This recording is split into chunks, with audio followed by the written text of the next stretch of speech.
నీ దైవ ప్రభావ మమ్మల్ని జ్ఞాపకం తీసుకున్నారు. ఆయన ప్రాముఖ్యంగా నీ ప్రజల మధ్య, పరిస్థితుల మధ్య, ప్రభావ దైవదాసుల మధ్య ఆయన హెబ్రోన్లో నిలబడ్డానికి కానీ ఆయన మా బ్రతుకు చెప్పడానికి కానీ మా అనాథం అయితే యేసుక్రీస్తుని పొందుకున్నా కనుక మేము అర్థం. కానీ నేను నా జీవితంలో మీరు ఎట్లాగో మీరు ప్రవేశించారు నాయన, వాటిని గురించి మీ ప్రజలకు నాయన మరి వారికి ఆత్మీయ మేలుకరంగా ఉంచడానికి కోరుకోండి. నా దగ్గర ఉన్న సాక్ష్యం అందులో జీవం అనేది సాక్ష్యం అయితే ఉంది కానీ జీవం అయితే మీతో మేము కలిసినప్పుడు అందులో జీవం ప్రవేశిస్తుంది కనుక అటు జీవంతో మమ్మల్ని బలపరిచిన దేవుడు కనుక వారిని కూడా బలపరచమని మరింతగా మీ కొరకు జీవించడం సహాయం చేయని అడుగుతున్నాను. నాపై ఎవరు దృష్టి పెట్టకుండా నా నుండి అలాంటిది గొప్ప మాట నేను దేవుని పెట్టుకుంటూ పరిపూర్ణంగా నన్ను మరుగుపరిచి నేను మీ మాత్రమే ప్రత్యక్షపరచబడి వారితో మాట్లాడడం, వారికి నాకు కావాల్సిన సందేశం దయచేసి ఏ స్థానంలో ప్రార్థించి తుదికి సమర్పించగలవాడుతున్నాను.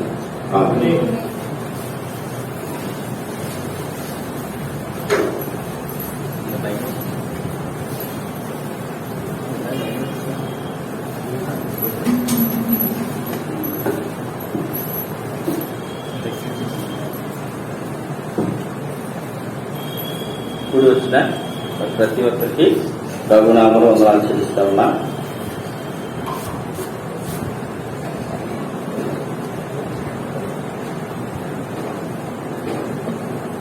అయితే ప్రభునామములో మీ అందరికీ వందనాలు చెల్లిస్తా ఉన్నా. నా కోసం చాలా మంది తెలుసు కాబట్టి, కొంతమంది తెలియదు కాబట్టి నా పేరు చెప్తాను. నా పేరు అసలు పేరు సత్య శివప్రసాద్, పరపతి సత్య శివప్రసాద్. సాక్ష్యం మరి 3 రకాలుగా ఉంటుంది. మొదటిది మన బాల్యదినం నుంచి పరిశీలన చేయాలి. మొదటిది ఏంటంటే నా చిన్నతనం నుంచి ఒకటి, రెండవది నా రక్షణను, మూడవది రక్షించబడిన తర్వాత. మొదటిగా ఎంతమంది చిన్నపిల్లలుగా ఉన్నారో వారి మధ్య నా జీవితం ఉంది కనుక మొదట వారి నుంచి ప్రారంభిస్తాను. నేను చిన్నప్పుడు ఎవరితో ఆడుకుంటున్నాను అనుకోండి, మీతో ఎవరైనా ఆడుకుంటే మీ తల్లిదండ్రులు వారితో ఆడద్దు అన్న విషయం ఎవరితో మీ తల్లిదండ్రులు మీకు చెప్తుంటారా చెప్పరా? చెప్తున్నారా? వాళ్ళతో ఆడద్దు, వాళ్ళు మంచివారు కాదు, వాళ్ళు చెడ్డవాళ్ళు అంటుంటారు అంటారు. ఆ చెడ్డవాళ్ళు నేను అనుకున్నాను. ఎవరంటే నేను ఆ చెడ్డవాళ్ళు నేను అనుకున్నాను. అంటే మీ తల్లిదండ్రులు ఎవరితో అయితే ఆడుతారు అంటున్నారో ఆ చెడ్డవాళ్ళు నేను అనుకున్నాను. అంటే నాతో కూడా వారు మిగతా తల్లిదండ్రులు ఆడుతున్నారు. ఎందుకంటే నేను చెడుగా ప్రవర్తించాను. మంచితనం అనేది నా జీవితంలో లేదు. అల్లరిగా చిల్లరగా పెద్దలంత గౌరవం లేకుండా ఇష్టానుసారంగా ప్రవర్తించాను. అంటే చిన్న మంచుకు చెప్పాలంటే స్కూల్లో టీచరు పిల్లల్ని మొదలెత్తి ఏం చేస్తారు? పడితే ఏం చేస్తారు? పడితే ఏం చేస్తారు చెప్పాలి. మనం చెప్తే త్వరగా ఏ సంవత్సరంలో వేస్తారు? నేను 4th క్లాస్ తిరిగి టీచర్ని కొట్టిస్తాను. 4th క్లాస్ ఏం చేశాను? 4th క్లాస్లో ఈ చేయి మీద పట్టుకుంటే పట్టుకుని తర్వాత ఒకటి కొట్టాడు, 2 కొట్టాడు, 3 కొట్టాను, మళ్ళీ తిప్పి కొడతాను. అప్పుడు నాకు ఏమనిపించిందంటే అంటే ఇంతవరకు సరిపోతుంది, ఇంకా తిరిగి కొట్టాడు ఎందుకని చెప్పేసి తిరిగి ఆ టీచర్ని ఆ బెత్తలో లాక్కొని అక్కడ టీచర్ని కొట్టేసి నేను ట్యూషన్ మానేశాడని చెప్పేసి ఇంటికి వస్తాను. మా నాన్న ఇంటికి మంచి బాగా మంచిగా మంతు అవుతాడు. నేనేం చేసినట్టు మా నాన్న దగ్గరికి వెళ్ళి మా నాన్న మంతు తాగని చెప్పాను. నాన్న డిస్ట్రిబ్యూషన్ పడుతున్నానంటే మా నాన్న కూడా కొంచెం పాపం, రెండోది బలంగా ఉండడం వల్ల ఆ టీచర్ కొంచెం పరిచయం ఉండడం వల్ల నేను చెప్తాలేరన్న. అంటే నా పరిస్థితి స్కూల్లోని టీచర్లు స్టూడెంట్స్కి ఎవరినైనా సరే స్కూల్ కాకపోతే కొడితే తిడితే ఏం చేస్తారు? చెప్తాలా? ఏం చేస్తారు? పేరెంట్స్ నాకు కూడా చెప్తాను చెప్పి నేను ఏం చేసినట్టే స్కూల్ గోడ మీద తారాజం తెలుసా? తారాజం వరుసగా పెట్టి అన్ని ఒకసారి వెలిగించేసి బయట జరుగుతుంది. అప్పుడు స్కూల్లో నేను స్కూల్ జరుగుతున్నప్పుడు తారాజం విడిచిపెడితే స్కూల్లో ఏమవుతుంది?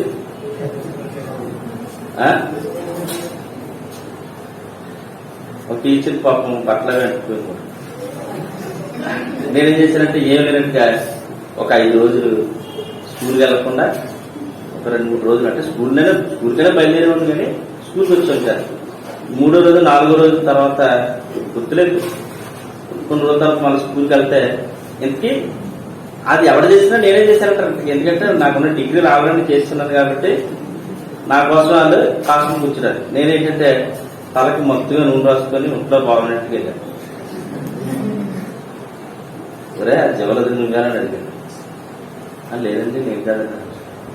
మరి ఇంట్లో ఎందుకు కావాలంటే ఇంట్లో బాగుంది అంటే మొదటిది నా బాల్యం ఎలా ఉంది, దేవునికి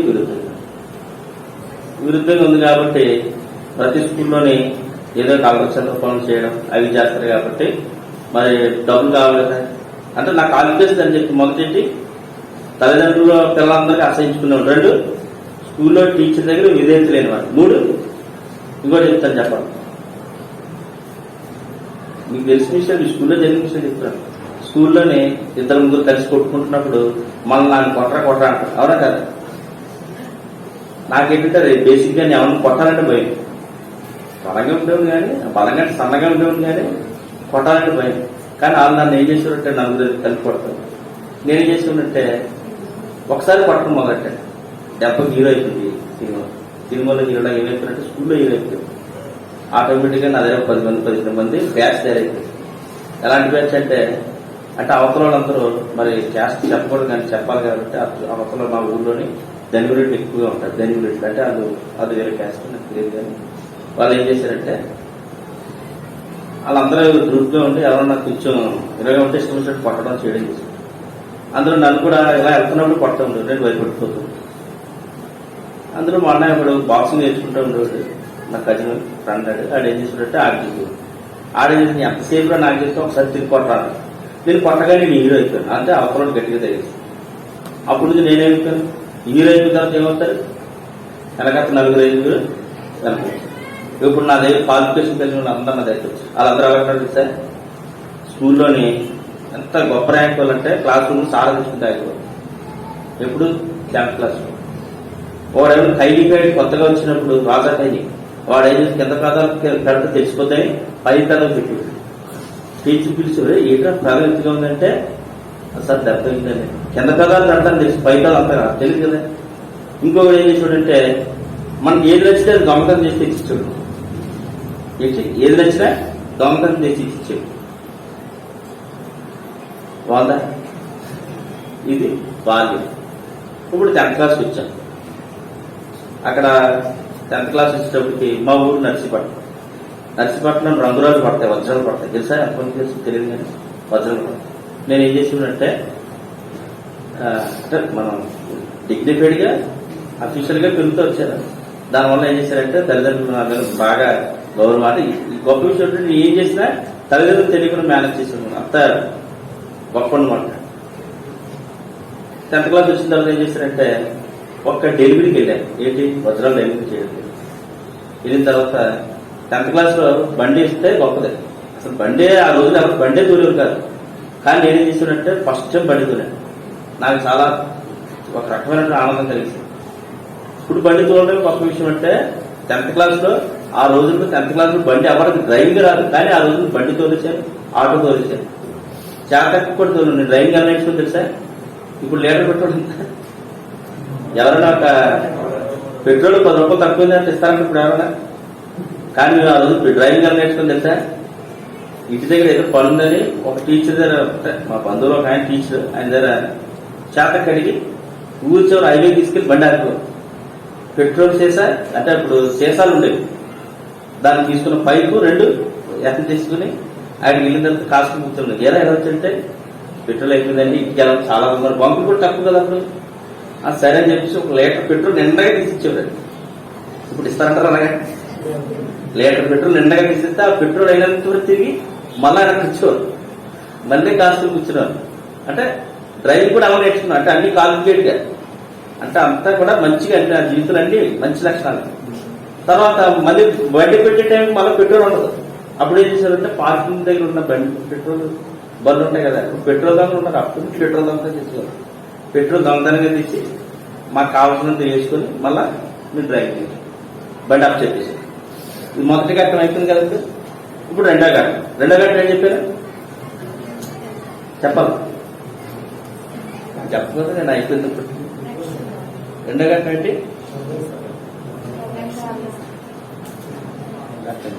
ఇప్పుడు రెండో గంట 10th క్లాస్కి వచ్చాం. నర్సీపట్నం నుంచి కాకినాడ వచ్చాం. ఎందుకంటే అక్కడ మంచిగా బుద్ధిగా ఉన్నాయి కాబట్టి ఇక్కడైతే మంచి భయభక్తితో మా మేనమామ గారు ఉంటారు అనుకోండి. అక్కడ నుంచి అదిగో మా మధ్య ఉన్నాం కదా, ఇప్పుడు మీకు వాక్యం అందించండి. వాళ్ళతో కలిసి మేమందరం ఏం చేసేవారు అనుకుంటున్నారు?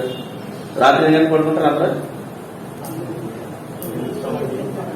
మాకు 11 1 గంట అంటే 9 గంటలు స్టార్ట్ చేసేవారు. 7-8 గంటలకు మాటలు 1 గంట వరకు భయంకరమైనటువంటి ఒక ఏదో చర్చ జరిగేది. ఎందుకు జరిగేది తెలియదు కానీ జరిగేది. ఇంతలోపు మా దగ్గర కొంతమంది వచ్చేవారు. అందరూ ఏం చేసేవారు అంటే తినడం, ఆరోగ్యంగా బలంగా ఉండేవారు కనుక కొట్లాటలు కాకుండా మమ్మల్ని ఇతరులు తీసుకెళ్లేవారు. కులాలు చెప్పకూడదు కనుక చెప్పట్లేదు, మా క్యాస్ట్ వేరు కనుక మా దగ్గరికి వచ్చి మిగతా వాళ్ళు అన్నా చిన్న పడుందరు అన్నా అని చెప్పేసి మమ్మల్ని తీసుకెళ్లి గొడవలు వాడుకుంటారు. మేము ఏం చేసేవారు అంటే వాళ్ళ దగ్గర డబ్బులు కట్టాలి, మేము అట్లాగే మాకు ఏం తెలియదు కానీ మేము వెళ్దాం, వారిని మీద కొట్టడం, తిరగడం, మళ్ళీ అంటే తినడం, తిరగడం, కొట్టడం. ఏం చేసేవారు? ఎన్ని టీలు ఉన్నాయి? 3. తినడం, తిరగడం, కొట్టడం. ఇదే 3 పని. సాయంత్రం అయితే ఎక్సర్సైజ్ చేయడం, 7-8 గంటలకు తయారవడం, మళ్ళీ సంతలోకి వెళ్ళడం, కూర్చోవడం, మళ్ళీ ఇష్టానుసారంగా తిరగడం. ఇప్పుడు ఏమైపోతుంది?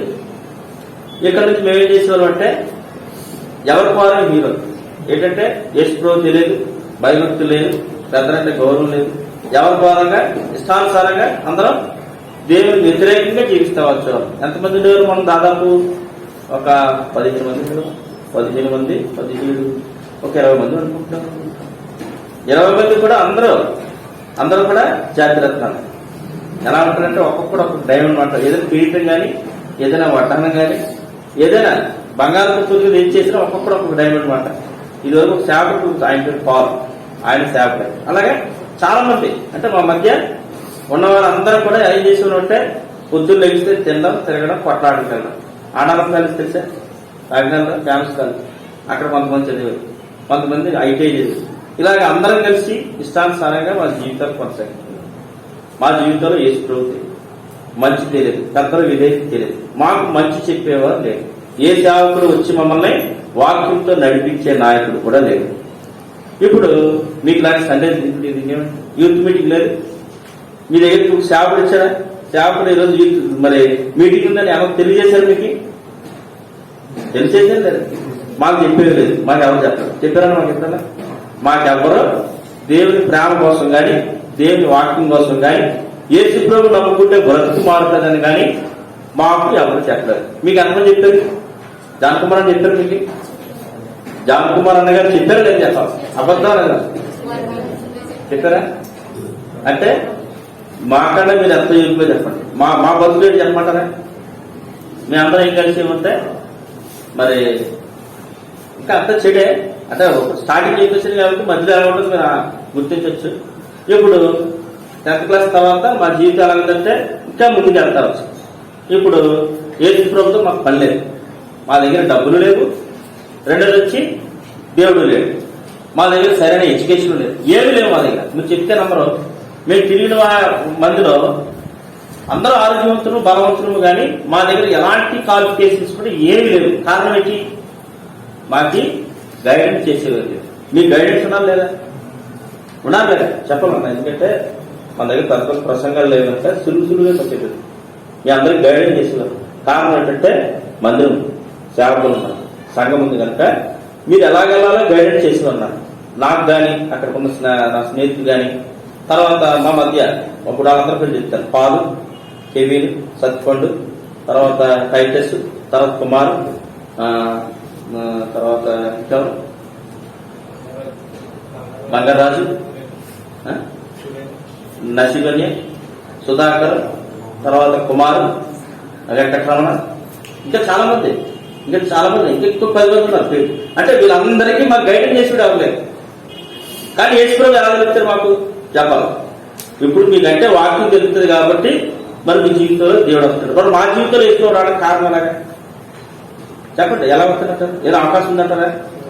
మేము మందిరానికి వెళ్ళలేదు, యేసుప్రభువు నమ్ముకోలేదు, కనీసం మీకు తెలియదు యేసు ప్రభుని నమ్ముకున్న వాళ్ళు నేనైతే ఎటకారం చేసేవాడిని, హేళన చేసేవాడిని, అవమానంగా మాట్లాడేవాడిని, సోయి మాట్లాడినాడు. అయితే మేమందరం ఏమైపోయారంటే చేపలు పట్టిన వాళ్ళు ఎంతమంది చూసారు? చేపలు పట్టిన వాళ్ళు ఎంతమంది చూసారు చెప్పాలి? యాలతో పట్టిన వాళ్ళు కొంతమంది చూసారు, వలైసేవాళ్ళు కొంతమంది చూసారు. వలతేసేవాళ్ళు చూసారా? మేమందరం మంచులం కాబట్టి దేవుడు మాకు ఏమేసాడంటే వల వేసాడు. వల పేతురు గారు వల వాడినట్టుగా దేవుడు మా జీవితంలో వల పెట్టాడు. ఎలాగంటే ఒక సందర్భంలో మేము అందరం కలిసి నేను దొంగతనంగా మరి జగన్నాథపురం చర్చికి వెళ్తా వచ్చాను. కారణం ఏంటంటే నా భార్య దగ్గర మంచి మార్పులు కొట్టాడు. మంచి మార్పులు కొట్టడానికి ఆ సందర్భంలో అక్కడికి వెళ్తా వచ్చింది. దాని తర్వాత ఏమైపోయిందంటే యేసుక్రీస్తుని గురించి మాకు వాక్యం చెప్పలేదు, ప్రార్థన చేయలేదు. తర్వాత యేసు ప్రభు దేవుడు అని మాకు ఎవరు చెప్పలేదు. నమ్మకం ఆశ్చర్యపోతారు. కానీ అక్కడికి ఎవరెవరు ఉంటే నేను, కేవీ, పాలు, బంగారాజు, నసీవన్య, టైటస్, ఇంకా ఇంకెవరు, ఇంకా కొంతమంది వెళ్ళేవారు. అంటే చాలా మంది వెళ్ళారు కానీ అందరూ పేరు చెప్ప టైం వేస్ట్ అప్పుడు. మేమందరం వెళ్తూ వచ్చేవాళ్ళం. అయితే మా జీవితంలో యేసు ప్రభు ఎలా వచ్చాడంటే మొట్టమొదటిగా విధేయత చూపించాం. ఎలా చూపించాం? మొట్టమొదటిగా ఇదే చూపించాం.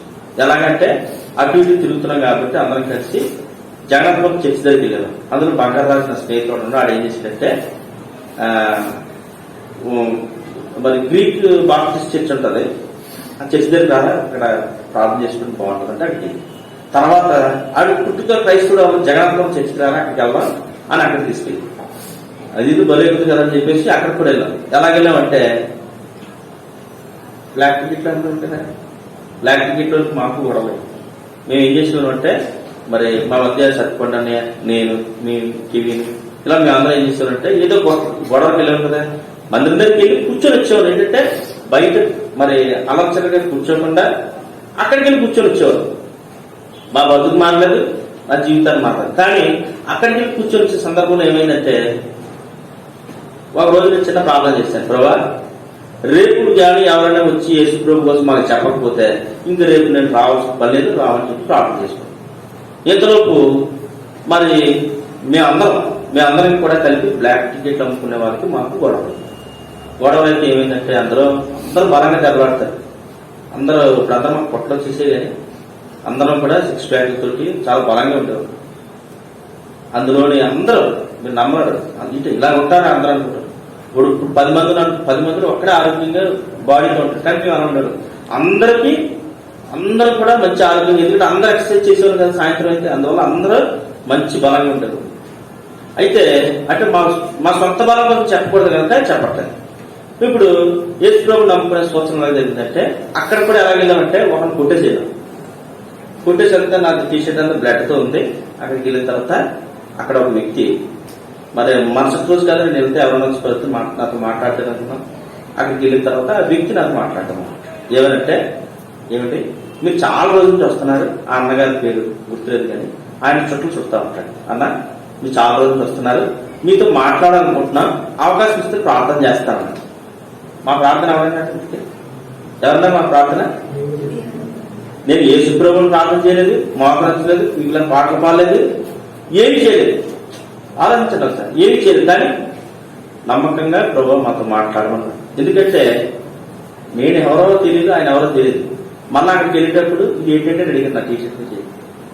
అప్పుడు కూడా సమాధానం చాలా గౌరవంగా ఎలా చెప్పారంటే దీంతో నీకేట్ర పని అన్న. ఏంటి చాలా మర్యాదగా భుజం మీద ఉన్న దాంతో నీకేట్ర పని, నువ్వు ఏం చెప్పాలనుకుంటా చెప్పరా అంటే కాదండి, చాలా భయపడుతూ కాదండి మీకు కొంచెం మాట్లాడాలి. ఎట్లా అలా మాట్లాడుతున్నాను? లేదు సార్, మీరు అనుకుంటే ప్రార్థన చేసి వెళ్ళిపోతాను, అది చెయ్యి అవుతాను. పక్కన నాకులాంటి వజ్రం, ఇంకొక వజ్రం, ఆయుడు బంగారు వజ్రం ఆడుకుంటున్నాం. ఇద్దరు చిన్న కథ మూసుకుని ప్రార్థన చేసి మా బ్రతుకు ఎలా మారేది రుజువులు ఆడవాళ్ళు ఏం లేదు. కానీ అప్పుడు యేసు ప్రభు మా జీవితంలో అప్పటి నుంచి అక్కడ రుజువు ఉన్నాడు. అక్కడి నుంచి మా జీవితాలు స్టార్ట్. ఎలాగనుకుంటున్నారు? క్రమక్రమంగా యేసు ప్రభుని మెల్లగా స్వంత రక్షకుడుగా అనిపించింది. నా జీవితంలో మొట్టమొదటిసారి బైబిల్ నా భార్య ఇచ్చింది. ఏ పుస్తకం చదవాలో తెలియదు, ఎలా చదవాలో తెలియదు, ఎలా మొదలెట్టాలో తెలియదు. ఏం చేసిందంటే ఆమె కీర్తనలు, సామెతలు చదవాలి. రోజుకి కీర్తనలు, సామెతలు ఎవరికైనా బైబిల్ చదివితే అర్థం ఉంటుందా? ఇది ఎలా ఉంటుందంటే మొదట పిచ్చి పుస్తకాలు ఉంటుంది, అవునా కదా? ఏ ట్రై ఇలా చదివేది కానీ ఇలా నేను ఏం చేశానంటే బైబిల్ పట్టుకోవడానికి సంకలో బైబిల్ తీసుకున్నానా, బైబిల్ పట్టుకోవడానికి సిక్కునా మందిరంలోని ఎక్కడో చిన్న ఆటకుంటారు, ఆ ఆటక మీద పెట్టేసి మళ్ళీ వచ్చి అప్పుడు నేను ఏం చేసేవానంటే మందిరానికి వచ్చి ఆ బైబిల్ తీసుకొని మళ్ళీ వెళ్ళిపోతా వచ్చి. అంటే అక్కడ మా జీవితాలు ప్రారంభం. ఎందుకంటే వ్యక్తిగతమైన విషయాలు కాకుండా ఆత్మీయంగా మనం నేర్చుకోవాలి. అక్కడ నుంచి నాతో పాటు ఎంతమంది స్టార్ట్ అయ్యారు? నేను, అక్కడ కూర్చున్న కెవీను, జాకోబు, టైటస్, పాలు, నసీమనే, ఇలాగా మేమందరం రక్షణను కూడా వచ్చాం. మా దగ్గర అప్పటి నుంచి మమ్మల్ని ఏ సేవకుడు పోషించలేదు, అవునా కదా? మమ్మల్ని ఎవరు మమ్మల్ని అంటే ఎందుకు ఇలా చెప్తున్నానంటే మీకు ఫ్యాన్ వేసి పరదాలేసి పాటలు పాడించి దేవుని వాక్యం చెప్పే సేవకులు మీకు ఉన్నట్టుగా మా మీద ఎవరు శ్రద్ధ చూపలేదు. మా మీద ఎవరు శ్రద్ధ చూపించారంటే రక్షకుడు శ్రీకుమారుడు మా కొరకు ప్రాణం పెట్టినవాడు యేసుక్రీస్తు వారు మాత్రమే శ్రద్ధ చూపించారు. మేము ఎలా ఉన్నాం? దిక్కులేని వారి మాకెవరు గైడెన్స్ చెప్పారు. కానీ నేను మొట్టమొదట మందిరానికి వెళ్ళాలా ఏమి తెలియదు. ఎక్కడికి వెళ్ళాం? అవసరపడే మందిరానికి తాను నేను అక్కడి నుంచి మా ఆత్మీయ స్థితి ప్రారంభం. మెల్లమెల్లగా ప్రారంభమై ఈ రోజున మీ మధ్య మరి నేను ఇలా నిలబడి సాక్ష్యం చెప్పడానికి దేవుడు అనిపించాను. ఎందుకు ఈ మాట చెప్తున్నానంటే యూత్ మీటింగ్ జరిగేటప్పుడు సమయానికి ప్రారంభించే సమయానికి మీ ఫోన్స్ వస్తాయి. మీ స్నేహితులు ఫోన్ చేస్తారు, మీ బంధువులు ఫోన్ చేస్తారు, లేకపోతే రేపు వేసుకునే బట్టలు నానబెట్టుకుని ఉంటారు, లేకపోతే ఇలే టైంకి అమ్మగారు నాన్నగారికి పని చెప్తారు. ఇవన్నీ ఏదో ఒక ఆటంకం వస్తారు. కానీ మమ్మల్ని ఆటంకపరచడానికి కానీ ముందుకు నెట్టడానికి కానీ ఏది లేదు. మాకు లేని భాగ్యము దేవుడు మీకు అనుగ్రహించాడు. మా బ్రతుకు ఎలాంటిది గొప్పదా? చాలా అసహ్యమైంది. మొదట అసహ్యమైంది, రెండోది ఎన్నిక లేనిది, మూడోది అంటే ఇంకా చెప్పాలంటే తోసుకొచ్చింది. అంటే మాకు ఉద్యోగాలు కానీ సరైన చదువులు కానీ సరైన చెప్పడం కానీ ఎటువంటి ఆధారం లేదు.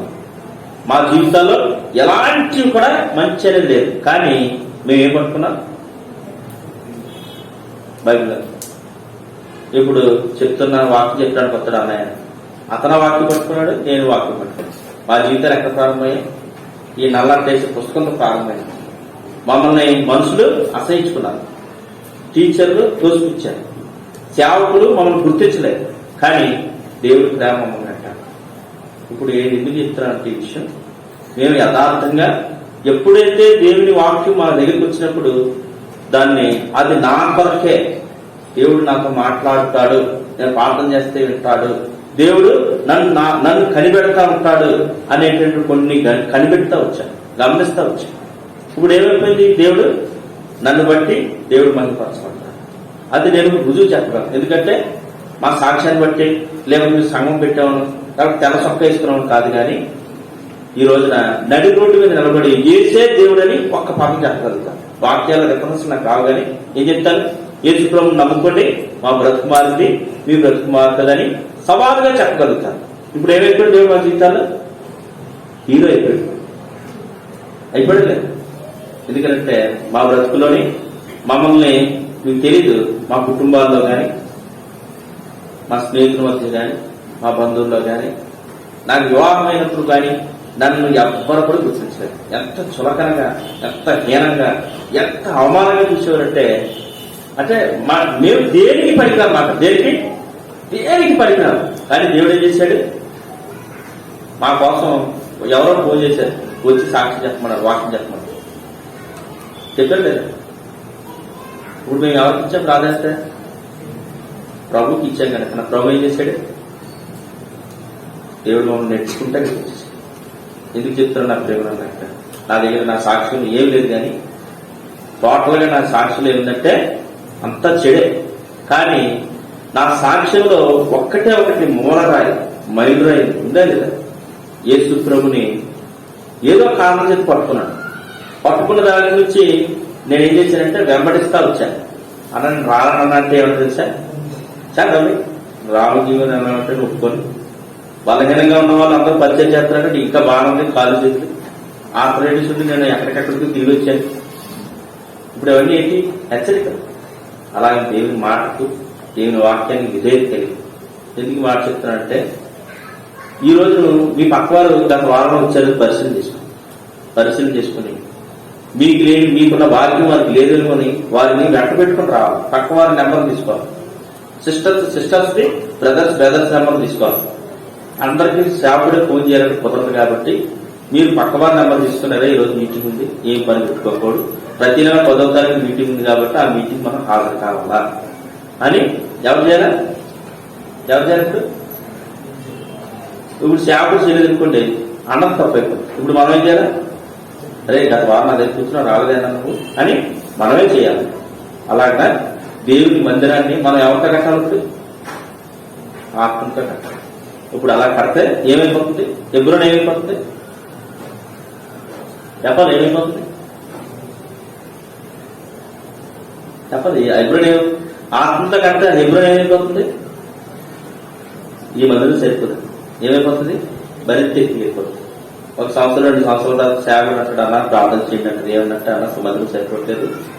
మందిరాన్ని కొంచెం పెద్దలకు కూసుకుందాం అనుకుంటున్నాం. ఏమంటే వచ్చే యూత్ సరిపోవట్లేదు, వచ్చే సంఘం సరిపోవట్లేదు. కాబట్టి ప్రార్థన చేయండి అన్నా. ఎవరైనా సాధ్యమది? మాలాంటి పాపుల వల్ల ఎన్నిక లేని వారు అంటారు. ఎందుకంటే మాకన్నా మీరు యోగ్యులు కనుక దేవుడు దీవించాడు. మా సాక్ష్యం కాదు, కానీ మీరు వచ్చి కూర్చొని దేవుని మందిరంలో దేవుని వాక్యం అనగా దేవుడు అనుమతించాడు కనుక ఆ వాక్యాన్ని బట్టి దేవుడు అనుమతించాడు. నా సాక్ష్యాన్ని బట్టి కాదు, కానీ దేవుని కృపను బట్టి ఈ రోజున యేసుప్రభువుని వెంబడించాలంటే నమ్ముకున్నాం. మీకులాగా మాకు గైడెన్స్ కానీ ఇలాగని అలాగని రిఫరెన్స్ కానీ వాక్యం మీరు చెప్తే నమ్మరు. మాకు ఎవరు చెప్పలేదు, కానీ మమ్మల్ని ఎవరు గైడ్ చేశారు? ఒక్కళ్ళు కాదు. మా దగ్గర ఎంతమంది సేవ గురించి వచ్చా? నేను మొదటి వెళ్ళాను, నా తర్వాత అప్పుడే స్టార్ట్ అయిపోయి ఒక 2 సంవత్సరాల్లో పాల్ ప్రసాద్ సేవకుడైపోయి, జాకోబోల్ సేవకుడైపోయి, ఇప్పుడు నేను సేవకుడైపోయాను. ఇప్పుడు అన్న పరిచారికగా వాక్య పరిచయం చేస్తాడు. తర్వాత మన మధ్య ఇంకొకరు ఉన్నారు ఏంటి, గిద్యోన్. తర్వాత కొంతమంది ఉన్నారు, వాళ్ళు వాక్య పరిచయం చేస్తారు. అంటే ఎవరిని విడిచిపెట్టకుండా టైటిల్స్ అయితే వర్షిప్ లీడర్ చేస్తుంటాడు. కొన్ని సంఘాలకి పోయి వర్షిప్ లీడ్ చేస్తూ ఉంటాడు. ఎవరు వచ్చేది గంట? యేసుప్రభువు. నా ప్రేమ ఎందుకు ఈ మాట చెప్తానంటే, దేవుడి కృపలో మనందరము ఏర్పాటు చేయబడ్డాము. ఎందుకంటే దేవుడు నన్ను చిన్నతనం నుంచి ఏర్పాటు చేస్తున్నాడు, మిమ్మల్ని కూడా అలాగే. కాబట్టి ఈ రోజున మీరందరూ సమకూర్చబడ్డారు. మాకు లేని ఆధిక్యత ఎవరికి లేదు, నాకు లేని మా అనే పదం నేను వాళ్ళని, కానీ నా వ్యక్తిగతంగా చూస్తే నాకు లేని ఆధిక్యత దేవుడు మీకు ఇచ్చాడు. కాబట్టి యూత్ మీటింగ్ విషయంలోనూ నిర్లక్ష్యం ఉండకుండా, వాక్య విషయంలోనూ, పరిచయ విషయంలో సేవకుని కన్నా ముందు మీరు రావాలి. ఏం చేయాలా అన్నది ఆయనకు రాకుండా పరిచయ విషయంలో విస్తరించబడాలి. అట్లీగా ఆత్మదేవుడు ఈ సాక్ష్యమును, ఈ పరిచయం దేవుడి కనుక వచ్చేదాకా ప్రార్థన చేసుకుని వాటి పరిచయం ప్రార్థన చేసుకుందాం. అన్ని బాల్యము చెడ్డగా ఉందా, మంచిగా ఉందా? చెడ్డగా. ఆ అబ్బాయితో ఎవరు ఆడుకోకండి, ఆ అబ్బాయి పిలిస్తే ఎవరు వెళ్ళకండి. అది అతని బాల్యం. ఎవరి కాలంలో స్కూల్లో మాస్టర్లు ప్రేమించారా, లేకపోతే ద్వేషించారా? ద్వేషిస్తూ వచ్చారు, కొడుతూ వచ్చారు టీచర్లు. ఇక తర్వాత పెద్దవాడయ్యాక వివాహం చేసుకొని మంచివాడిగా తిరుగుతున్నాడా, రౌడీగా తిరుగుతున్నాడా? రౌడీ. పక్కడాలే చర్చికి ఎలా వెళ్ళాడు? టీ షర్ట్ మీద రక్తపు మరకలతో మందిరానికి వెళ్ళాడు. కానీ దేవుడు విడిచిపెట్టకుండా ఏం చేసినాడు? ఆయనకి లేని భాగ్యం మీకున్న భాగ్యం ఏంటది? ప్రసంగి గ్రంథములో 12వ అధ్యాయములో 2వ వచనం చివరి భాగంలో, నీ బాల్య దినములంటే నీ సృష్టికర్తను స్మరణకు. ఆ భాగ్యము దేవుడు మనకి ఇచ్చినాడు. అందుకు దేవుడికి మనం వందనస్తులమయ్యా. మిమ్మల్ని ఎవరు కూడా చెడ్డ పిల్లలు అనడం లేదు. ఆ పిల్లతో ఆడుకోవద్దు, ఆ అబ్బాయితో ఆడవద్దని అంటున్నారా? దేవుడు మిమ్మల్ని దీవించాడు. మంచి స్కూల్కి వెళుతున్నారు, మంచి పేరు తెచ్చుకున్నారు. అంతేకాకుండా దేవుని దయను బట్టి మీరు చక్కగా మందిరానికి వస్తున్నారు. ఇంకా దేవుడు మిమ్మల్ని ఆశీర్వదించాలి అంటే వాక్యము విని వాక్యము ప్రకారం ఉంటారు. కాబట్టి ఇప్పుడు మనం ఏం విందాం? ఇంతవరకు ఏం విన్నాం? మనం సాక్షి విన్నాం. విద్యన్నయ్య ఆయన పేరు శివప్రసాద్. అంటే సత్యం కూడా ఉందా? సత్య శివ సత్యాన్ని పిలిచేవారు అంటే సత్య శివప్రసాద్. మాకు తెలుసు బుజ్జి అంతే. ఆ తర్వాత డానీ. కాబట్టి అన్ని సాక్ష్యం మనం విన్నాం. దయతో గమనించండి, సాక్ష్యం ఉంటే జీవం ఉంటారు. సాక్ష్యం మన బ్రతుకులో లేకపోతే అక్కడ మరణం ఉంటారు. అంటే ఇప్పుడు మనం జీవం కలిగినట్లుగా సాక్ష్యం విన్నాం. ఇప్పుడు వాక్యం విందాం. వాక్యం వినడానికి ముందు ప్రార్థన చేసుకుందాం. ప్రేమ గల తండ్రి, నమ్మకమైన మా దేవ, ఇంతవరకు ఆయన వారి డామీని గురించిన బాల్యము, యవ్వనము, రక్షణలోని కొన్ని విషయాలు మాకు తెలియపరిచారు. మా బిడ్డలందరికీ కూడా దానియేలు యొక్క సాక్ష్యము మాదిరికరముగా ఉంచి నీవు విడిచిపెట్టేవాడము కాదని, నీవు త్రోసివేసిన వారిని, లోకము ఎవరిని త్రోసివేసినా నువ్వు వారిని చేరదీస్తావని, లోకములో ఎంత చెడుగా తిరిగినప్పటికీ నీవు వారిని చేరదీసి ఆదరించి నీ రక్తముతో కడిగి శుద్ధి చేసి నీ పొలములో ఫలిస్తావనడానికి రుజువు ప్రభువా మరి డాడీ అతని సాక్ష్యము మా బిడ్డలకు ప్రభువా మాదిరికరముగా ఉంచమని, అలాగే సమయంలో వాక్యములకు నిలబడుతున్న సహోదరుని దయతో కనికరించండి, ఖాళీ చేయండి. ఆయన తలంపులు మాకేం పనికిరావు, ఆయన ఉద్దేశాలు నా బిడ్డలకి ఏం మేలు చేయవు, ఆయన ఆలోచన ఎందుకు పనికిరాదు. వాటిని ఖాళీ చేసి నీ తలంపులతో, నీ ఉద్దేశంతో, నీ ఆలోచనతో నింపి నాకును మా బిడ్డలకును కావలసిన నీ మాటలు నీ కుమారుని ద్వారా అనుగ్రహించుకుని ఏది కనిపెట్టి నీ వైపు చూస్తూ కలువరి శిలువ రక్త దారులను ఆశ్రయిస్తూ అట్టి శిలువ రక్త ప్రోక్తికి నీ కుమారుని తీసుకొస్తూ నీకే మహిమను ఆరోపిస్తూ తగ్గించుకుంటూ ప్రభువైన యేసుక్రీస్తు వారి నామములో స్తుతించి ప్రార్థిస్తున్నాము తండ్రి, ఆమేన్.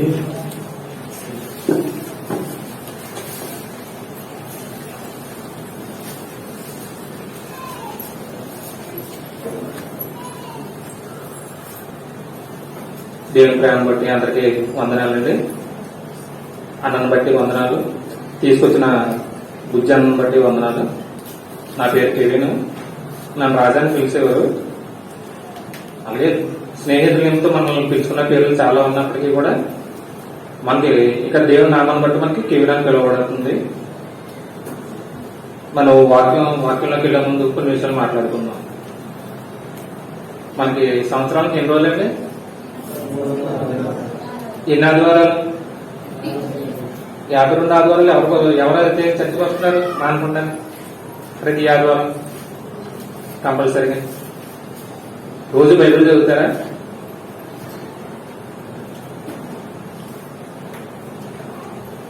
రోజు ప్రార్థన చేసుకుంటున్నామా? సరే, మనం ప్రార్థనలోకి వెళ్ళి వాక్యం చేసుకుందాం. స్తోత్రం స్తోత్రం స్తోత్రములు తండ్రి, పరిశుద్ధుడు మహోన్నతుడు దయగల మధ్య తండ్రి ప్రభా, మీ శక్తి గల నామాన్ని బట్టి ప్రభా మీకు లెక్కలేని వందనాలు, స్తుతులు, స్తోత్రములు తండ్రి. మీరు ఇచ్చిన ఈ దినాన్ని బట్టి ప్రభా మీకు వందనాలు తండ్రి ప్రభా మీ నామానికి తండ్రి ప్రభా మహింకరగా ప్రభా మీ మాటలు పంచుకుంటుండగా తండ్రి ప్రభా, మా మాటల్లో అయితే గానీ మాలో గానీ ఏది లేదు కానీ ప్రభా, జీవగల మీ నామాన్ని బట్టి ప్రభా తండ్రి మాలో వెతబడిన వాక్యం తండ్రి ఫలించి అభివృద్ధి చెందడానికి తండ్రి నా ప్రభా, మాలోని తండ్రి పరిశుద్ధుడు నా ప్రభా, ప్రతి దోషమును నిమిత్తం తండ్రి ప్రభా మీరు మరణించవు తండ్రి ప్రభా, మీరు రక్తాన్ని బట్టి తండ్రి పరిశుద్ధుడు ప్రభా, మమ్మల్ని పరిశుద్ధపరిచినందుకు మీకు వందనాలు తెలియజేసుకుంటున్నాను తండ్రి ప్రభా. ప్రతిదీ కూడా తండ్రి నా ప్రభా మీకే ఘనత మహిమ చెల్లింది కాక ప్రభా తండ్రి, యేసు నామములో వేడుకుంటున్నాను తండ్రి, ఆమేన్.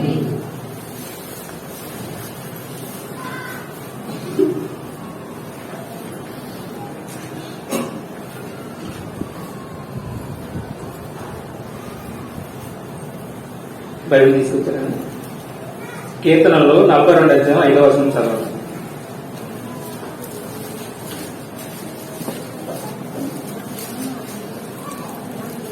నా ప్రాణమా అంతేనమ్మా, 42:5. నా ప్రాణమా నీవు ఎలా కృంగి ఉన్నావు, నాలో నీవేలా తొందరపడుచున్నావు. దేవుని యందు నిరీక్షణ ఉంచుము, ఆయనే నా రక్షణకర్తనియు నా దేవుడనియు చెప్పుకొనుచు ఇంకనూ నేను ఆయనను స్తుతించెదను. చాలు. దేవుడు మనకి ఇక్కడ వాక్యం ఏం తెలియజేస్తున్నారంటే, నా ప్రాణమా నువ్వు ఎలా కృంగి ఉన్నావు, నాలో నువ్వు ఎలా తొందరపడుచున్నావు. దేవుని యందు నిరీక్షణ ఉంచుము. దేని యందు మనం నిరీక్షణ ఉంచాలండి? దేవుని యందు మనకి నిరీక్షణ ఉంచమని మనకి దేవుని వాక్యం మనకి సెలవిస్తుంది. నిరీక్షణ అంటే ఏంటంటే, మన జీవితంలో చాలా విషయాల్లో కూడా మనం చేయలేని స్థితిలో ఉన్నప్పుడు దేవుడు మనకు వాక్యాన్ని ఏం తెలియజేస్తుందంటే, మనకి నిరాశజనకమైన పరిస్థితులు ఉన్నప్పుడు దేవుడు నిరీక్షణ అనే విషయాన్ని మనల్ని తెలియజేస్తున్నాడు. ఎందుకంటే సర్వసాధారణంగా మన జీవితంలో మనం నిరీక్షణ దేని మీద ఉంచుతామంటే, మన శక్తి చేత అలాగే మన బలం చేత మన నిరీక్షణ ఉంచబడుతుంది. ఆ నిరీక్షణ ఎటువంటిదంటే ఈ యొక్క లోక జ్ఞానంతో పరిపూర్ణంగా నింపబడి ఉంటుంది. ఎలాగంటే సర్వసాధారణంగా మన ఈ యవ్వన కాలంలో మన ఉద్దేశాలు ఎలా ఉంటాయంటే, మనం చదువుకున్న సమయంలో నేను పోలీస్ అవ్వాలను, డాక్టర్ అవ్వాలను, లేకపోతే ఇంజనీర్ అవ్వాలను అనే ఉద్దేశం ఉంటుంది తప్ప, అది ఆ ఉద్దేశం అంతా ఇక లోక జ్ఞానంతో మనం నింపబడి ఉంటాం. కానీ మనం పెద్ద ఇక ఎవరు ఏమవుతామనే విషయం మీరు ఎవరు కూడా గ్రహించలేదు. ఎందుచేతంటే మనం దేవుని యందు నిరీక్షణ ఉంచు. దేని మీద ఉంచాలండి?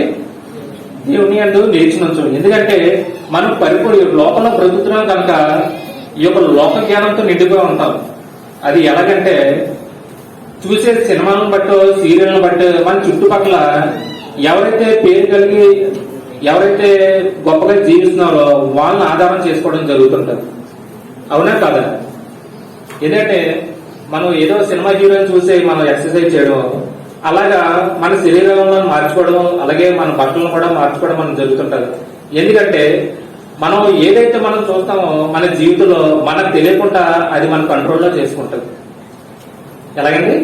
అది మన కంట్రోల్లో ఉంచుకుంటారు, మనల్ని దాని కంట్రోల్లో ఉంచుకుంటారు. మనకు తెలియకుండా దాన్ని మనం ఎడిట్ అవడం జరుగుతుంటది. కానీ ఇక్కడ దేవుడు ఏం చెప్తున్నాడంటే, దేవుని యందు నిరీక్షణ ఉంచమని మనకు తెలియజేస్తున్నారు. ఎటువంటి నిరీక్షణ అంటే, దేవుని యందు నిరీక్షణ ఉంచిన వారు మనం దేవుని మీద ఆధారపడి బతకడం మనం నేర్పిస్తాం. చూడండి, ఏంటంటే మనం దేవుని యందు నిరీక్షణ ఉంచడం అంటే అది లెక్కలతోని హద్దులతోని పని ఉండదు. దేనితోనండి?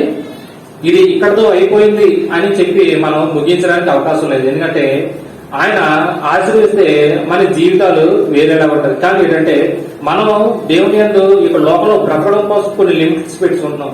ఎటువంటి లిమిట్స్ అంటే, నాకు పలానా ఉద్యోగం వస్తే చాలు, పలానా వ్యాపారం చేస్తే చాలు అనే ఉద్దేశంతో ఉంటుంది. అది రాగానే మన సర్వసాధారణమైన జీవితం అయిపోతుంది. ఎందుకంటే అప్పటి వరకు కూడా మనం పాస్టర్ గారు మనకి ఏదైనా నిమిత్తం మనకి మీకు ఎవరైతే సేవకులు ఉన్నారో వాళ్ళు వచ్చి సంఘాన్ని పిలిచినప్పుడు మనం అనేక కారణాలు చెప్పడం జరుగుతుంటది. పాస్టర్ గారు మాకు ఖాళీ లేదండి, ఫలానా. కానీ మనకి ఏదైతే అవసరం ఉందో అవసరం పొందుకోవడానికి మనం దేవుని దగ్గరికి రావడం జరుగుతుంటది. అది ఏంటంటే కేవలం ఒక ఆశీర్వాదం నిమిత్తం దేవుని దగ్గర రావడం వేరు, కానీ దేవుని యందు నిరీక్షణ నుంచి మన పనులు ఆయనకు అప్పచెప్పడం వేరు. ఏంటంటారు? మనం దేవుని మీద ఆధారపడి ఆయన యందు నిరీక్షిస్తే మన పనులు వేరేగా ఉంటుంది. ఎందుకంటే దేవుడు మనకి వాక్యం ఏం తెలియజేస్తుందంటే, మీ భారం నా మీద మోపమంటున్నాడు. భారం అంటే ఎటువంటి భారం అండి? భారం అంటే ఏది? మనం ఒక సర్వసాధారణంగా ఒక చైర్ అయితే మొయ్యగలం, 2 చైర్లు అయితే మొయ్యగలం. ఏదైతే మనం మొయ్యలేనంత భారం ఉంటుందో ఆ భారాన్ని దేవుడు నా మీద మోపమని తెలియజేస్తున్నాడు. మనం మోపుతున్నామా? మనం మోపడం లేదు, మన మీదే మోసుకుంటున్నాం. ఆయన నేను మీ భారాన్ని మోస్తానంటున్నాడు, కానీ మనం మన భారాన్ని మనమే మోస్తామని చెప్పి అనుకుంటున్నాం. కానీ మనం ఏదో సమస్యలు ఎదుర్కొన్నప్పుడు, శోధనలు ఎదుర్కొన్నప్పుడు, రోగాలు ఎదుర్కొన్నప్పుడు దేవుని సన్నిధి ఎదుర్కొంటూ పరిగెత్తుకుంటూ వస్తాం. కానీ ఎప్పుడైతే మనం అవన్నీ పొందుకుంటామో దేవునికి దూరంగా ఉండడం జరుగుతుంది. అంటే దేవుడు ఆశీర్వదించడం తప్పు అంటారా? మనకి మంచిదంటారా? మీరు ఎప్పుడైనా మీకు ఎవరైనా ఏదైనా సాయం చేస్తే ఆ విషయంలో మేలు చేస్తారా, కీడు చేస్తారా? మీరే చేస్తారా? కానీ మన ఉద్దేశం అలా ఉండదు. మనం మాట్లాడేటప్పుడు మన మాటల్లో దీనత్వం కనబడదు, కానీ మన ఉద్దేశాలు అలా ఉండదు. ఎందుకంటే మనం ఎప్పుడైతే మేలు పొందుకున్నామో దేవుని అందు కానీ స్నేహితుల దగ్గర కానీ తర్వాత సిచ్యువేషన్ ఎలా ఉంటుందంటే మనకి సమయం ఉండదు. మొదట మనకి సమయం దొరకదు. ఎందుకంటే అప్పటిదాకా దేవుడితో గడుపుతాం. అప్పటి వరకు ఎవరైతే మనకి సహాయం చేశారో స్నేహితుల దగ్గర కూడా సమయం గడుపుతాం. ఎప్పుడైతే మనం మేలు పొందుకున్నామో అప్పటి నుంచి వాళ్ళకి దూరం పెట్టడం జరుగుతుంది. ఎందుకంటే మన జీవితంలో మనం ఎప్పుడైతే మేలు, ఆశీర్వాదాలు, స్వస్థతలు పొందుకున్నామో అప్పుడు దేవుని దూరం చేయడం జరుగుతుంటది. కానీ దేవుడు మీరు నాగేంద్ర నిరీక్షణ ఉంచమని చెప్పి మనకు తెలియజేస్తున్నారు. చూడండి, మనం ఇంకో వాక్యం తీసుకుందాం. కీర్తనలో 71:5 చదవండి. 71:5 అదేనా చదవండి.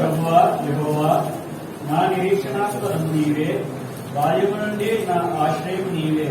చాలు. నా ప్రభువా యెహోవా, నా నిరీక్షణాస్పదము నీవే, బాల్యం నుండి నా ఆశ్రయం నీవే. ఎప్పటి నుంచి అండి? మన బాల్య దినముల నుంచే మనకి దేవుడి సృష్టికర్త అనే విషయాన్ని మనం గ్రహించాలి. ఎందుకంటే గతంలో మేము ఎలా జీవించాలి అనే విషయం మనకి ఉజ్జాన తెలియజేశాడు. అయినప్పటికీ కూడా మేము అలా జీవించినప్పుడు కూడా ఎవరికి చెడు అవ్వట్లేదు. చెడు అలవాట్లు అంటే త్రాగడం కానీ వేరు వేరే అలవాట్లు ఏది కూడా లేదు.